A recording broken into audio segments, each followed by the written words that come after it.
تو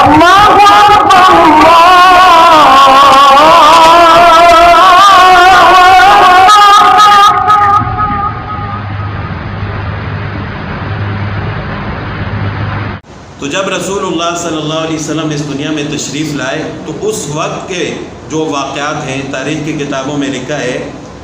کہ کیس و کسریٰ کی جو حکومتیں تھیں وہاں پر زلزلہ آ گیا تھا،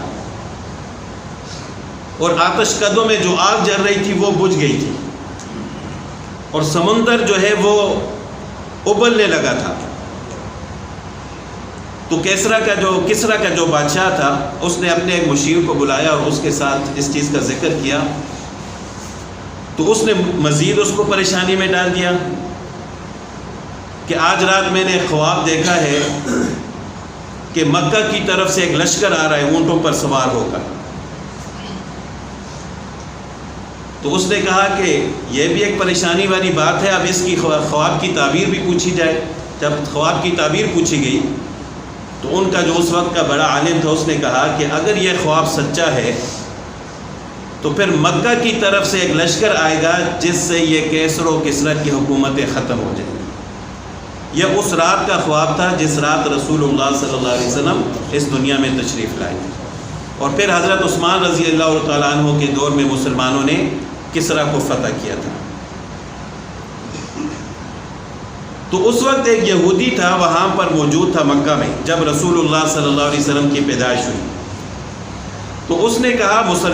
مطلب جو قریش کے لوگ تھے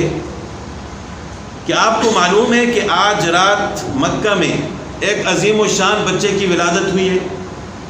لوگوں نے کہا کہ ہمیں تو معلوم نہیں، بچے تو بہت زیادہ پیدا ہوئے ہوں گے لیکن ہمیں معلوم نہیں ہے کہ وہ کون سا بچہ ہے۔ تو اس نے کہا کہ وہ فلاں گھر میں آج ایک بچہ پیدا ہوا ہے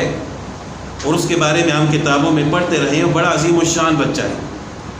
میں اس کو دیکھنا چاہتا ہوں، اگر آپ مجھے ساتھ لے جائیں۔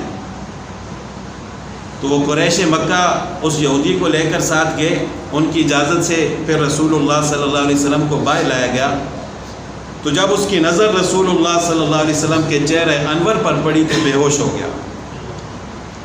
جب تھوڑی دیر کے بعد ہوش میں آیا تو لوگوں نے اس سے پوچھا کہ تمہیں کیا ہو گیا ہے؟ اس نے کہا کہ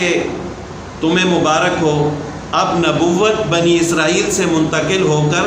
تمہارے خاندان میں آ چکی ہے، اور یہ تمہارے لیے اللہ تعالیٰ کی ایک بہت بڑی نعمت ہے۔